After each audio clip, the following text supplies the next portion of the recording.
Hello everyone, I'm Jay Crew and welcome to my Injustice Gods Among Us Impossible Battle video tutorial. The Impossible Battle, along with the Max Battle, I guess, is one of the hardest steps on the road to achieving the Platinum Trophy or achievement for this game. It's an older game, but I decided to put up a couple of gameplay videos just because the information is relatively limited for beating these battles and they're really tough. I completed this on PS4, so of course it's post all patches for the PS3 version. And before I get into the actual impossible run, I'm going to go over some basics for this battle mode and just give some pointers on the combos I performed to get through this successfully. So first and foremost, the impossible battle is all about endurance. Your health bar and meter burn bar carry over from match to match across the 24 enemies you face. So it's really important to conserve both meters as much as possible. There are several ways that you can get health back, such as using environment interactables, doing an arena transition, winning a clash, etc. But for the most part, I found the best strategy was to simply win each match as quickly as possible and not worry as much about the health buffs. That is, unless the opportunity really presented itself naturally.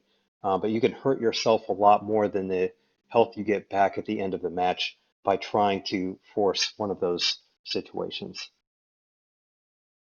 Second, the AI difficulty curve is important to know so that you can strategize properly. The first 5 fights start out on very easy difficulty, so it doesn't matter which enemies they are. Feel free to be as aggressive as you want to be in order to just get those matches out of the way as quickly as possible. Once you hit opponent 6, though, the difficulty bumps up and increases through about the 14th or 15th opponent. After that, it seems to drop back down slightly to give you some breathing room.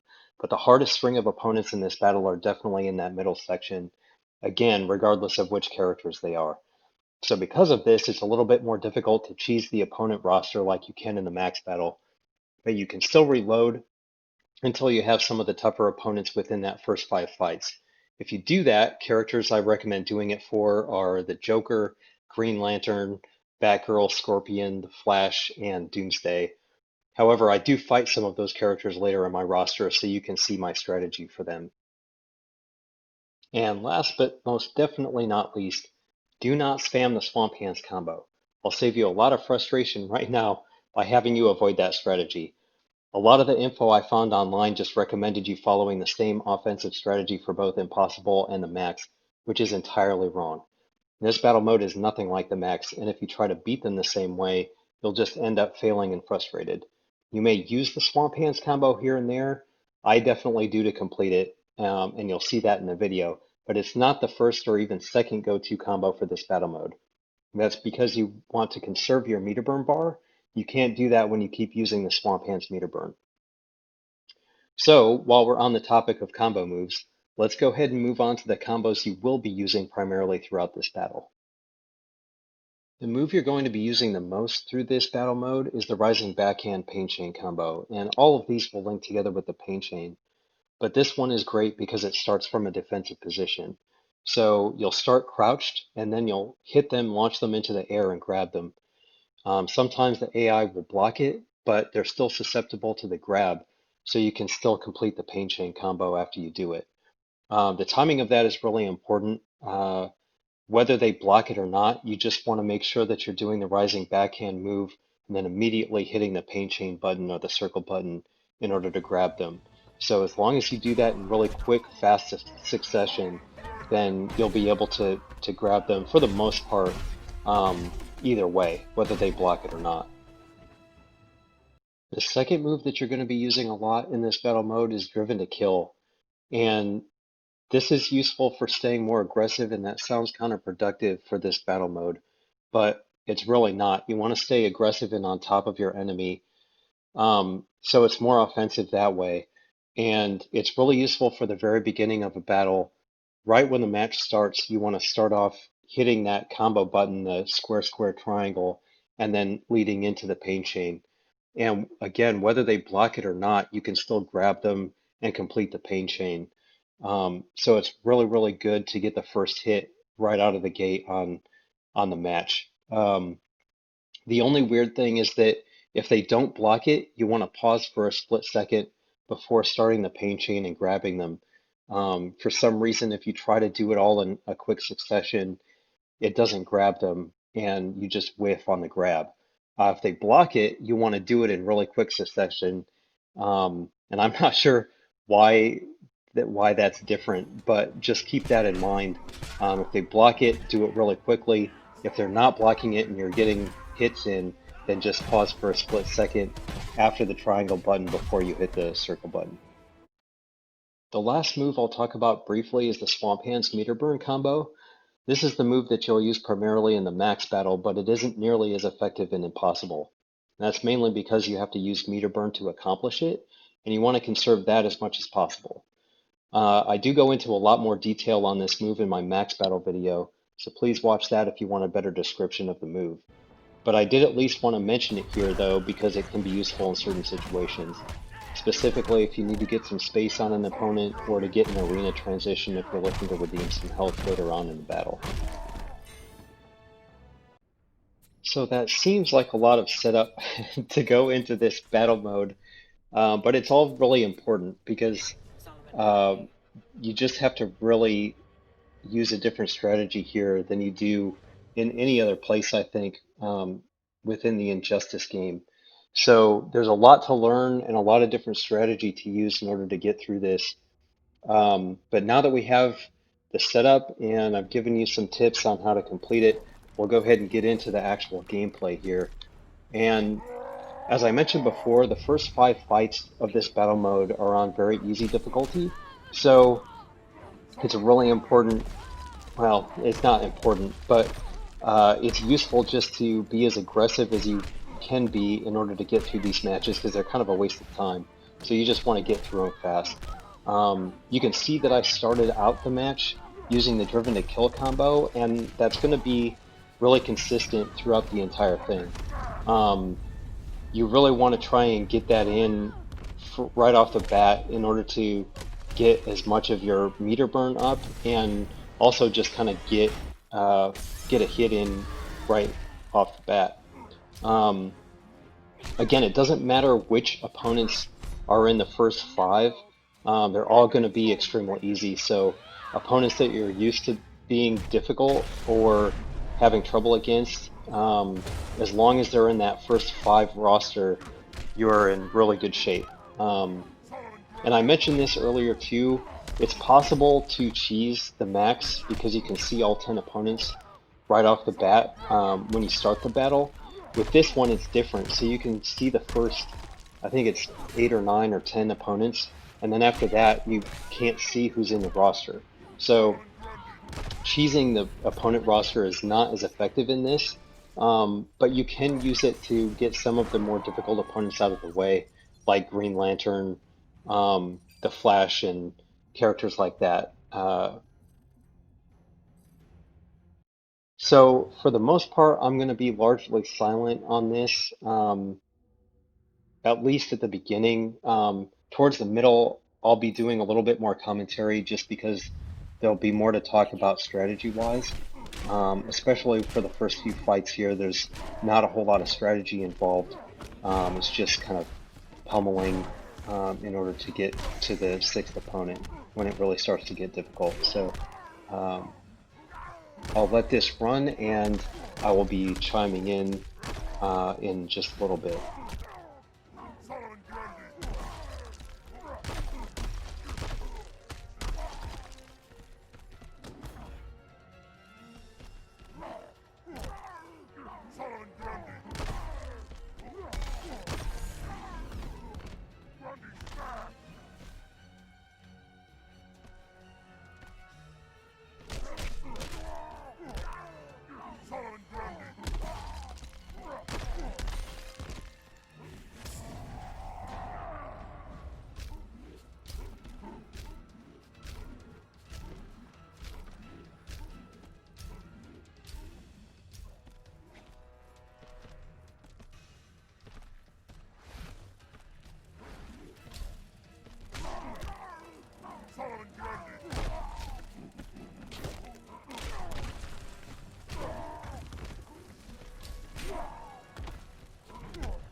So this is a good place to talk about the environment interactables.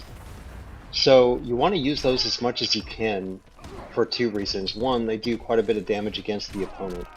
And two, you get health back after the match where you're able to use them. So they are important. You want to focus on the ones where you have to jump up and grab them, like the TVs in this arena. The ones on the ground you really want to stay away from. The AI just reacts too quickly, so they end up hitting you before you have a chance to pick them up and throw them. But you're pretty safe with the ones where you have to jump up and grab them.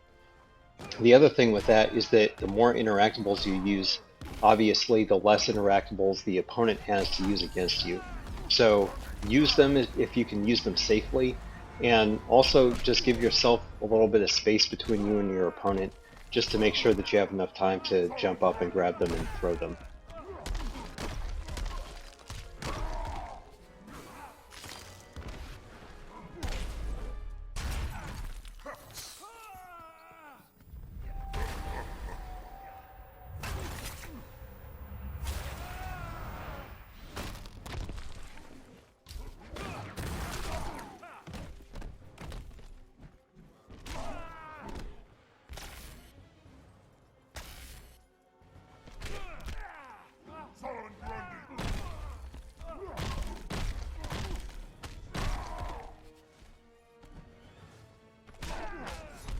Calm yourself, Grundy. Take that stare.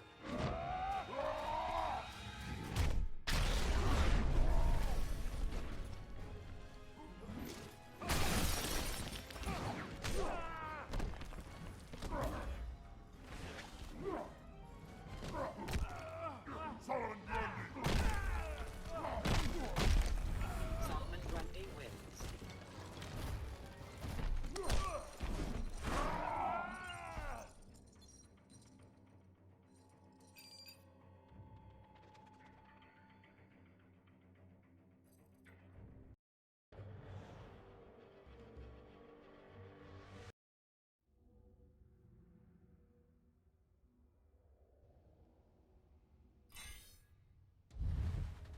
Begin.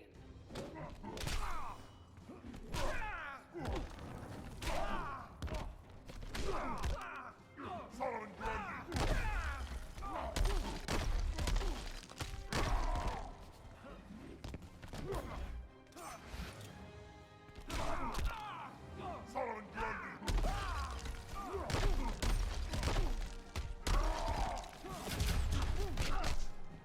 Here it comes.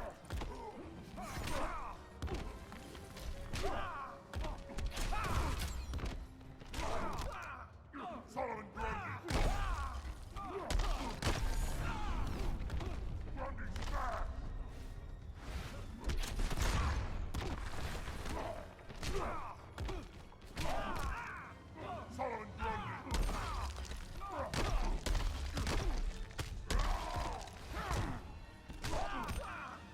Solomon Solomon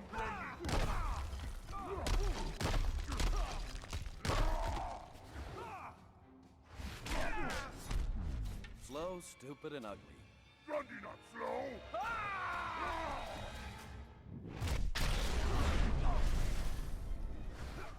Eat this, Grundy.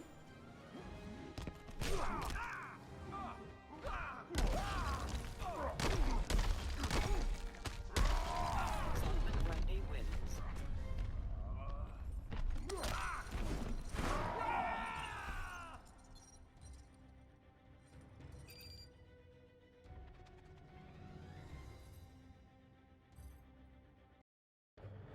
I was really glad that the Green Lantern fell into the first 5 opponents, and I would recommend that you kind of shoot for that too. The Green Lantern is really tough, and especially on the higher AI difficulty settings. And the strategies just don't work as well. He does that when you jump up almost every time, where he'll grab you with the ring, then toss you, and he'll do his super move, which is really difficult to avoid. I'm not sure that I've ever successfully avoided it. So if there's ever a decision to make on the first 5 opponents, I would definitely say the Green Lantern would be up there. Solomon Grundy.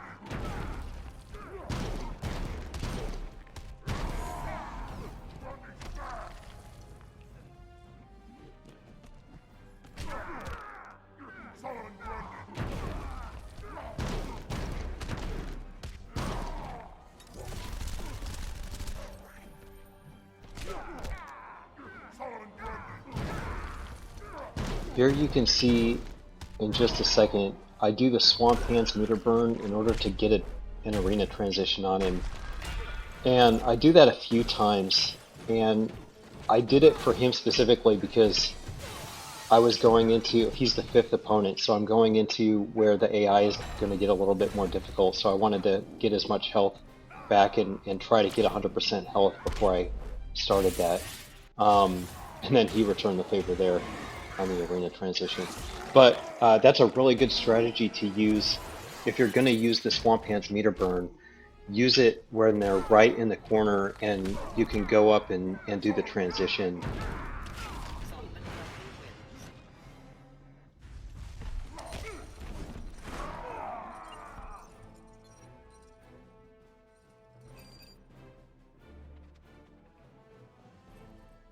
So here we go. That was the 5th opponent. Hold on to your butts because now the AI starts increasing difficulty, and the difficulty increase is actually pretty steep between 5 and 6 and 6 and 7. And when I first started this, I wasn't getting much past the 7th or 8th or 9th opponent because I just wasn't expecting that drastic of a difficulty increase. And so my playstyle, I was still in the habit of being too aggressive, or I wasn't playing defensively enough, or I wasn't being offensive enough in the right spots. So don't get discouraged if you don't get that far the first few times, because it is kind of a learning curve there between the 5th, 6th, and 7th opponents as far as difficulty is concerned. But here you start to see me really kind of play more defensively. I want to hang on to as much of the health meter as possible.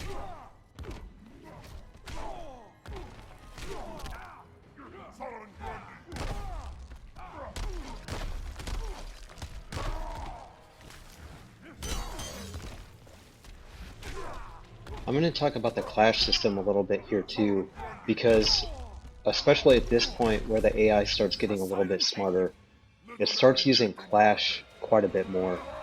And one of the reasons that you don't want to use the Swamp Hands meter burn is so that you can have as much of a full meter as possible so that when the AI initiates the clash, you can either beat it or tie it in order to not lose health or so that they don't gain health back. It's pretty rare when the AI will initiate a clash that it can't win, but it does happen sometimes, and it is advantageous to go ahead and either tie it or beat it when you have the chance, because it'll really hurt the AI, damage the AI opponent if you're able to beat it. So that's usually a good idea. Sometimes you still want to hang on to your meter burn, but in most cases, if you can beat the AI, it's a good idea to do it. A lot of times too, again, especially after the AI gets smarter here, where it will, when it knows that you have a full meter and it can't win a clash, it'll hang on to it and use a super move. And so you have to be really careful about that, because the super moves in this are devastating. And because you don't replenish health that much between matches, if you have a super move that connects against you, it puts you in a really bad position. So either play to a point where when you know that it has a full meter, just play a little bit more defensively so that you can block the super moves when possible, or initiate a clash to begin with when you know that you can win, so that you can deplete their meters. And I get lucky. Later on, I get hit with a super move. I think Satana hits me with a super move, but I only have a slither of my silver bar left, so it ends up not doing a lot of damage. But if you end up actually getting hit with one of those, it's tough to come back from.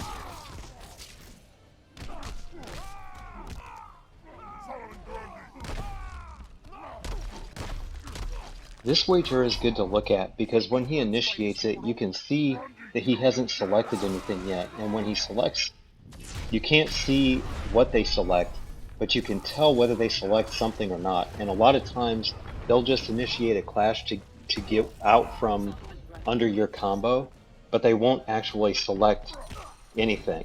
So I started to learn that as I progressed through this, that if it doesn't look like they're selecting anything, then you don't have to do anything, and 9 times out of 10, it will just tie the clash because neither one of you will select anything and you won't actually use any meter burn. If they do select something, most of the time they're selecting the highest level possible, and in order to beat that or tie it, you would have to use that same amount. Lex Luthor is actually a really difficult opponent, and especially after the difficulty gets ratcheted up a little bit, his character power is can be pretty devastating because that shield thing that he has um, protects him and it leaves you really vulnerable. So I was a little bit nervous with him being this far late in the roster, um, but I stayed really aggressive with him, and this is from now until probably about the 15th or 16th opponent, a really good strategy where you really just want to stay on top of them and not give them an opportunity to do much back. So the best defense here is a good offense.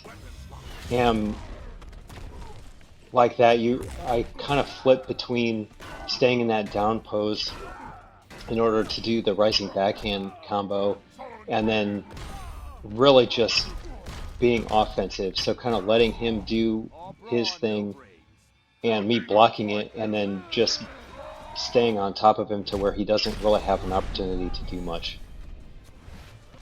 And again, that clash, I ended up using my meter burn just to make sure that he didn't get any health back. But I probably could have just let that go and been safe. And I don't think he actually bet anything on that. Bane can be a tough opponent too. So I'll talk a little bit about the character differences, and I discussed this in the Max video as well. Begin. There are kind of two different character types for the AI in this game, and the tank characters are one, and that includes characters like Bane, Doomsday, Lex Luthor. The other characters are kind of the lighter, more nimble characters, more acrobatic, I guess.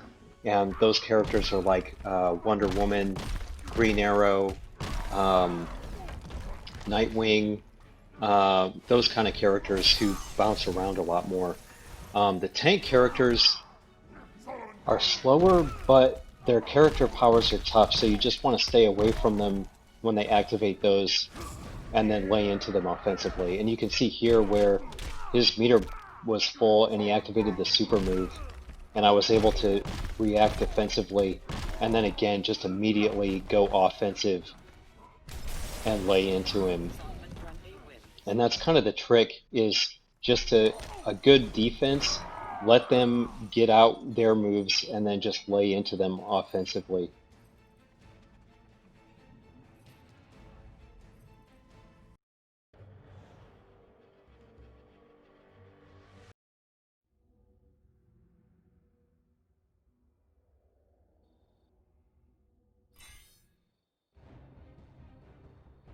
Athena, guide me. Begin. Again, starting off with the driven to kill combo here, just in order to get the upper hand right away. And this arena is a little bit difficult, especially within the middle section here of the roster, because there are a lot of ground environment interactables, but you want to try to, it's tempting, but you really want to try to stay away from those because of the reaction times of the AI. So it's difficult, and especially like with what happened there where I was trying not to grab it and then she ended up picking up the motorcycle and hitting me with it. So it's kind of a double-edged sword, I guess, but it's tough. So I wanted to get out of that arena. There are ground interactables in this one too, but it's a little bit easier to stay away from them than it is in the other one. You're not up to this. And on the topic of the arena transitions, I've mentioned this a couple times already, but really not something you want to do unless you really know you have an opportunity to do it successfully. because putting yourself and trying to force that situation can hurt you a lot more than it helps you.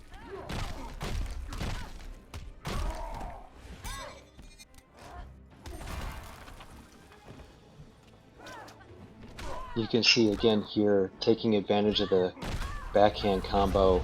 Whenever those nimble characters jump up, and that's one characteristic of those more nimble characters, is that they'll jump consistently and just make them pay for it with that rising backhand combo. It's really easy to just sit there in the defensive stance and wait for them to jump up and hit them with that, and then lead that into the pain chain combo. Martian Manhunter can be a really, really difficult opponent too, and I stay a lot more defensive with him than I do with a lot of the other characters. And I had to pause it here. I apologize. A little break in the action here, but I'll use this opportunity to talk a little bit about the differences again between the max and impossible, because again, I avoided him at all costs in the max. When he's at his maximum difficulty, he's nearly impossible with his teleportation moves to block properly, and it's really, really, really difficult to hit him with the Swamp Hands meter burn. So if he showed up in the max roster, I would immediately just reload it and get him out of there. With this one, there's a little bit more leeway, and as long as you're smart and defensive about it, he's definitely manageable and beatable. So he's not quite as much of a concern here as in the max, but you'll see me play a lot more defensively with him than I do with a lot of the other characters.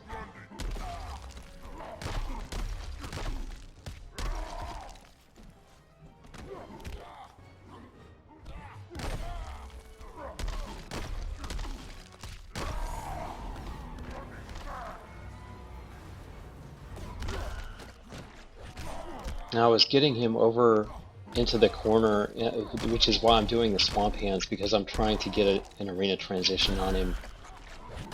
And I thought that I had it there, but it didn't work, which is unfortunate, because again, I saw my silver bar getting a little bit low and really wanted to give myself the best opportunity going into what's basically the halfway point for the battle.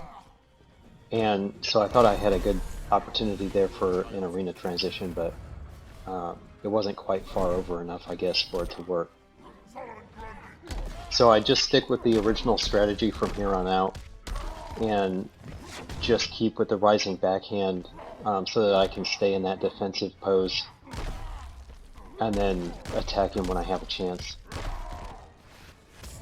And his health is low enough now that I activate the super move, which you also get health for when you use it if you do it successfully. And so I knew I could kill him with it, and that's why I did that there. Once you start getting into the teen matches here, this one's 11, I'm going into 12. I started using my meter a little bit more so that I was either doing a successful clash right at the end of the match, or I was using a super move just in order to kill them before they had a chance to do anything with their meter, so that I could go into the next match kind of fresh. And so Joker is actually one of the tougher opponents on this, again, in contrast to the Max, because he's really, really easy in that battle mode. What makes him difficult in this, I'm not really sure what the difference is there. He seems a lot more aggressive in this than he does in the Max. And so, again, I try to play it really defensively. He's not one of the characters that you want to have later on in the roster because of the difficulty level. But as long as you're, again, playing semi-defensively, I use the Driven to Kill combo there. And so using that move, once you have an opportunity to stay aggressive on him, is a good idea. And I went for the motorcycle that time, which is really, really risky, and I don't recommend it, but I felt like I had an opportunity while he was knocked down to grab it, and it worked out okay. I have this So this is one of those rare instances where the AI initiates a clash it can't win. And I do take the opportunity to make sure that I just bet one like slice on top of what it can do to ensure that I win the clash. That gets me health at the end of the match, and it also hurts the opponent. So when you have an opportunity to do that, again, it's a really good idea to do that when you have an opportunity.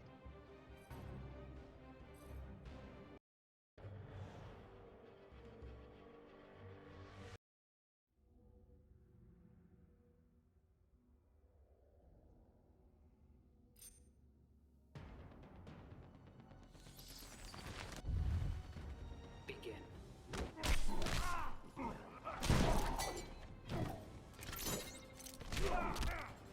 Solomon Grundy.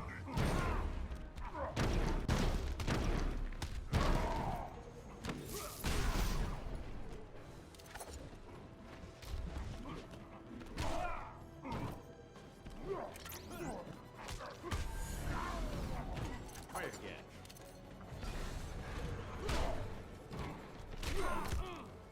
Solomon Grundy. This arena is great for those floating environment interactables, and I really strategize with this arena picking those up. Like I place myself and I stay away from Batman in an effort to grab those because they do a lot of damage to the opponent and they're relatively easy to get. So you can see me just going after those things constantly.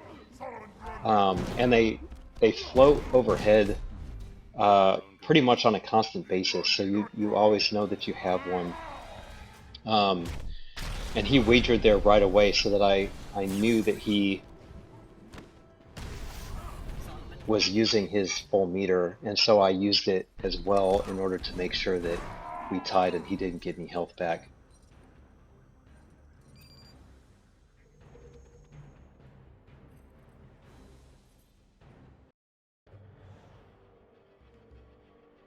So moving right along, opponent 14, and the Flash is also a really, really difficult opponent. And my strategy for him in this is way different because I start off using the rising backhand, but you'll see that he's fast enough and he hits you when you're in that down position. So starting off with that move is just not the smartest thing because you can see how fast he rips into me.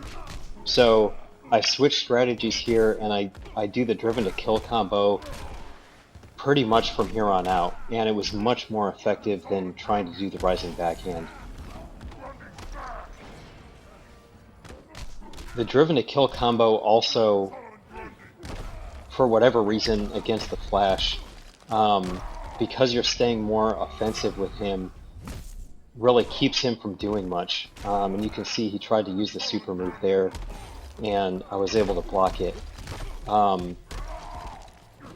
But doing the driven to kill combo for this fight especially was really the right way to go. Solomon Grundy wins.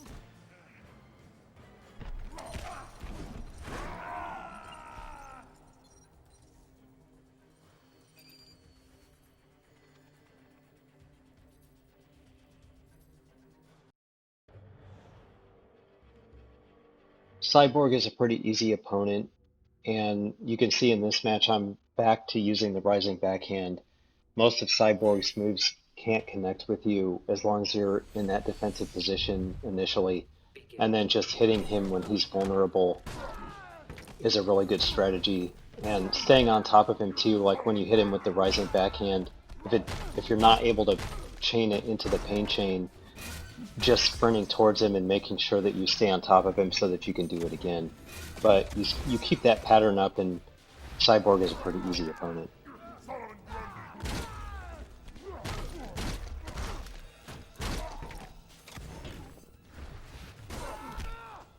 Solomon Grundy.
Zatanna is an easy opponent too, and you can also start to see at this point the AI starting to slide back down a little bit. They're not quite as aggressive as they were, um, at least by two or three opponents ago, and it kind of continues that way, I think, through about opponent 20, and then it plateaus again. So it gives you a little bit of breathing room. I'm able to do quite a bit more damage here on her than I have been with the most recent opponents, and also put myself in a good position to get a little bit of my health back. And that's kind of my strategy here, like from opponents 16 through 20, is really just making sure that you're putting yourself in a position to get as much health back and replenished as possible, because you are going to be pretty hurt by that point.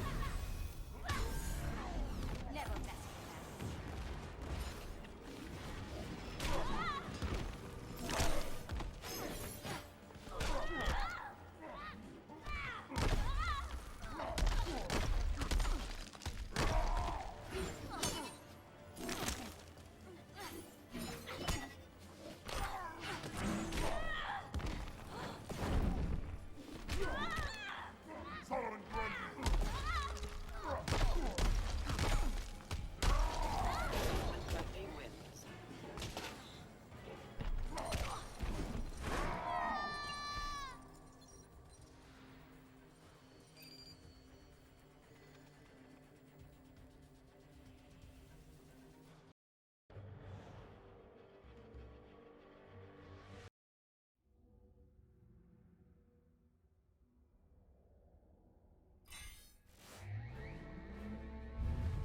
This arena is good for the environment interactable too, right there at the beginning. So knock her down and then jump up and grab that thing.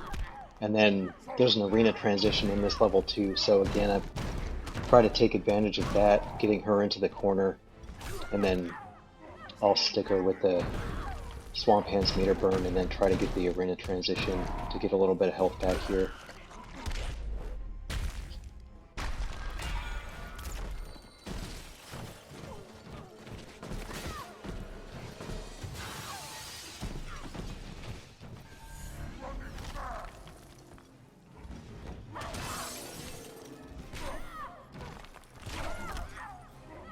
And you can see I'm not doing anything fancy here, just sticking with the rising backhand strategy and just waiting until she gets in close and then initiating that combo.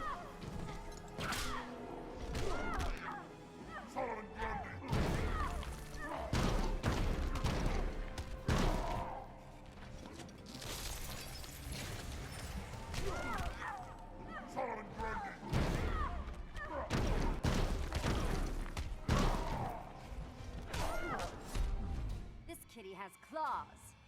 And this, she initiated the clash. I could see that she wasn't betting anything, so I bet 1 bar just to make sure that I beat her, and I'll win the clash and get the 10% health back that way.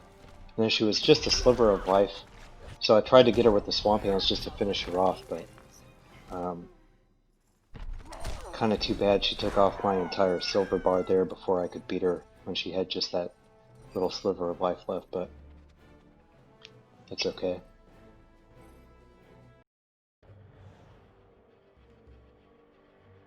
Doomsday can be a really tough opponent, and so I was still nervous even though I could feel the AI slipping back down slightly. I was still nervous about the match here with him. So I wanted to be a little bit more aggressive, um, just to keep him from being able to do much of anything. So with the tank characters, and Bane is the same way with his character power, when he has that activated, you you want to try and either just stay away from him completely, just stay on the other side of the screen if you can, and just wait for that to wear off, or do what I did here and just be a little bit more aggressive, use the driven to kill combo, because it's a little bit more offensive than the rising backhand, and just stay on top of him as much as possible and try and keep him from doing much. And you can see I'm using the driven to kill combo a little bit more than I usually will in the other matches with him. And it seems to work pretty well. I maybe should have done a better job just of staying away from him a little bit more, and I would have kept myself from getting as hurt as I do. But I really thought the best offense was the best strategy here. Or staying offensive was the best strategy. And then trying to take advantage of the interactables here as much as possible.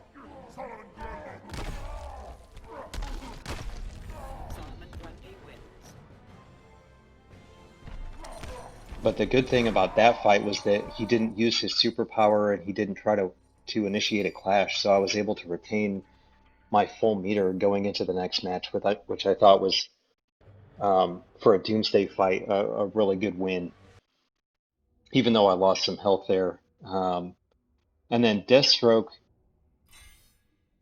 is a weird enemy because I never really had any problems with Deathstroke using the Rising Backhand combo strategy. And I heard when I was looking at doing this that he was one of the tougher opponents on the max and on impossible. And as long as you're staying down, he spams that rifle move. But as long as you're staying in that crouched position, waiting for the Rising Backhand, you block the rifle. It still hurts you slightly because you're not dodging it completely, but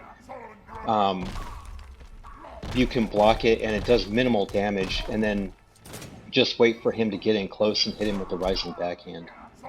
So he always seemed to me to be one of the more easy characters to beat, even though I had heard the opposite when starting this.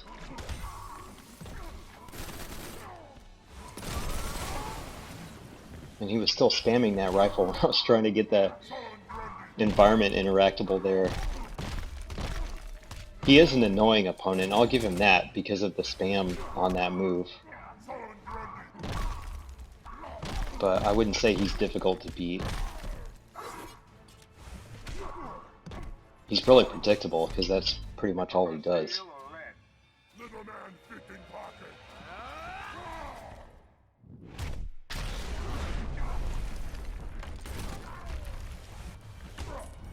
Solomon Grundy wins.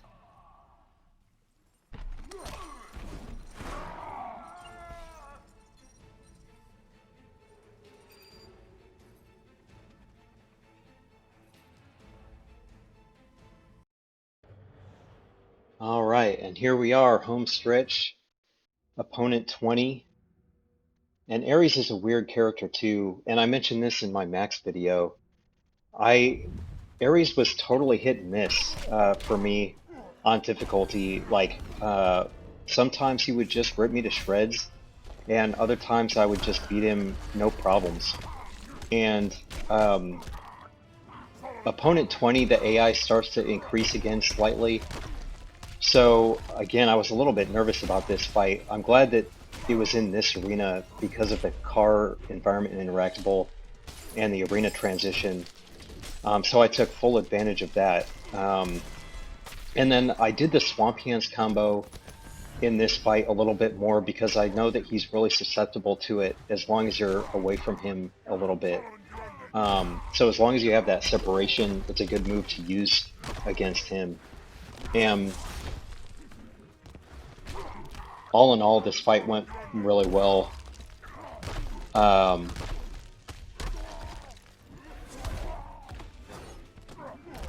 Again, just by using that at the beginning of the fight, getting the arena transition to get some of my health back, and then taking advantage of the environment interactables in this arena, it makes a huge difference.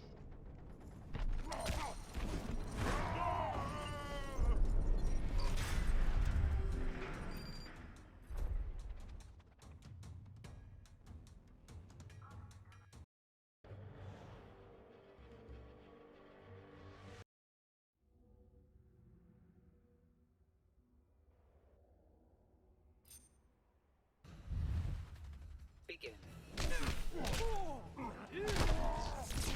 Yeah, you can already see the difficulty kind of ramp up again here from 20 to 21, or even from 19 and 20 and 21.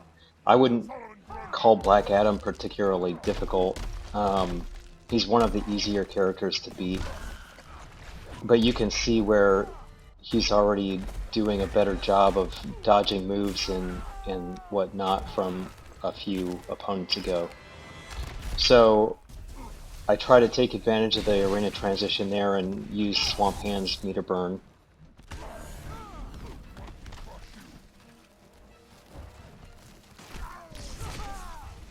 And then go back to the rising backhand strategy here, hopefully to finish him off.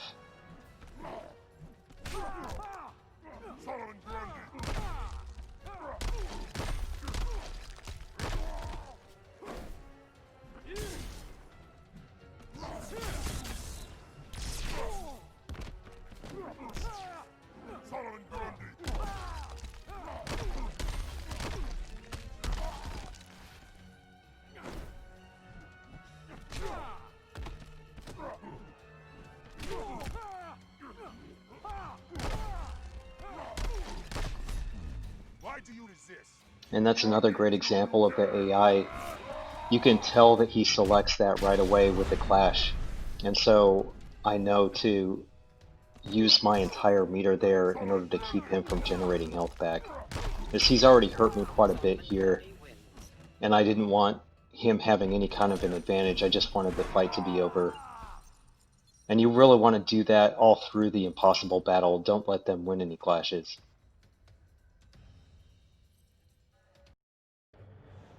Alright, opponent 22. This fight was interesting for me too because I hadn't faced Harley Quinn on impossible mode. I faced her quite a bit when I was going through the max battle, but not so much on this one. And she's very similar to Joker in the max, where she's really predictable, even at the max AI setting. Really easy to beat in that because she's really susceptible to the Swamp Hand's meter burn.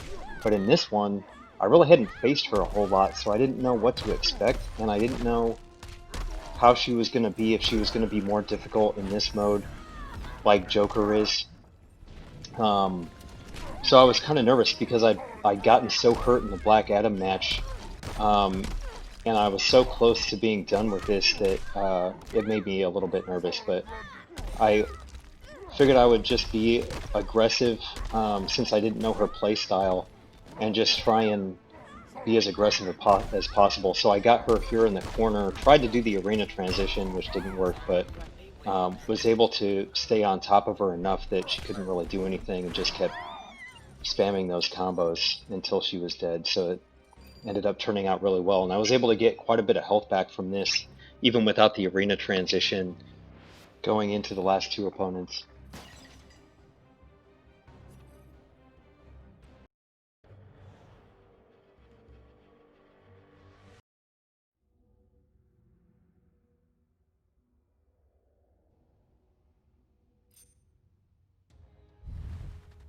Begin.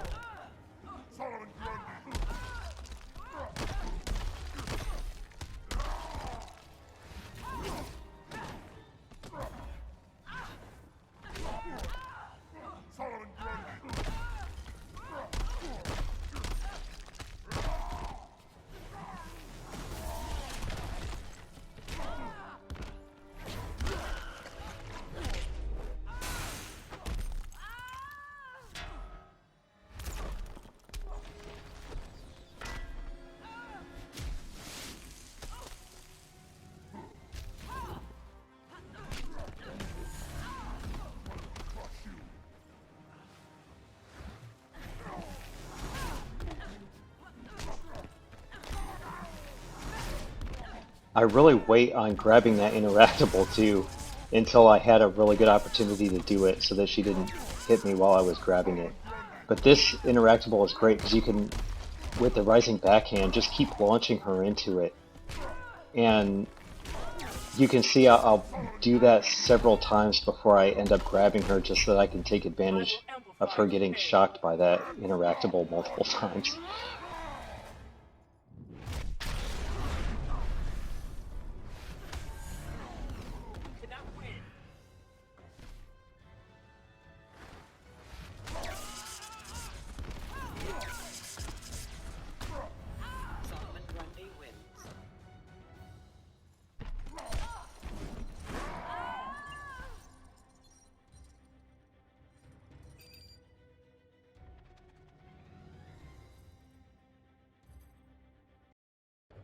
And here we are, last but not least, opponent 24.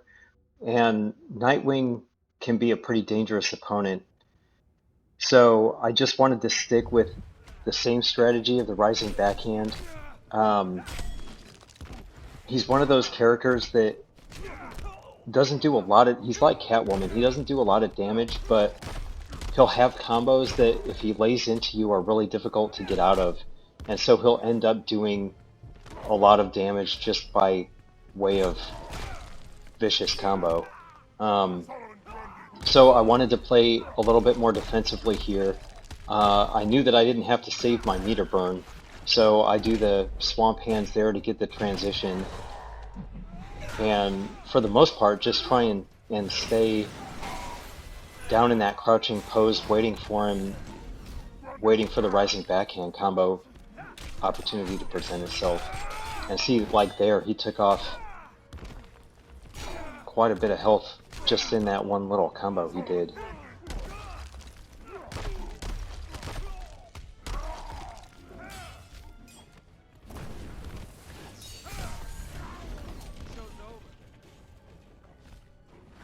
But even here, when I lost my silver bar, I knew that I was still in pretty good shape. Just based on the fact of how much health I had left and how much damage I could do by the rising backhand pain chain. This won't take long. Swat you like flies. And again, not having to save any meter here, so as soon as I saw him bet, I went ahead and bet my entire meter to make sure that I tied that clash.